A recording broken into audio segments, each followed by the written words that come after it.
Hey everyone, welcome. In this video, I'm going to show you how to sign in with your Apple account in Any.do. So to start, head on to app.any.do and down here, click on the Apple icon. So put in your email or phone number, click on continue, or you can sign in with your iPhone. Put in your password, click on sign in. So enter the verification code sent to your Apple device. So if you choose to trust this browser, you will not be asked for verification code the next time you sign in. So just click on trust. Now it's verifying. So you can choose two options right here. You can share your email or hide your email and click on continue. Now it's signing in. So how do you plan to use Any.do? You have just me or with my team. So I'm going to click on with my team. What's your company name? Click on continue. Click on continue. Continue once more.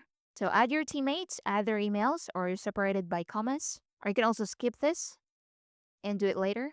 So select a template, click use this template. So you need to add your first task to get started. And that's it. Thanks for watching.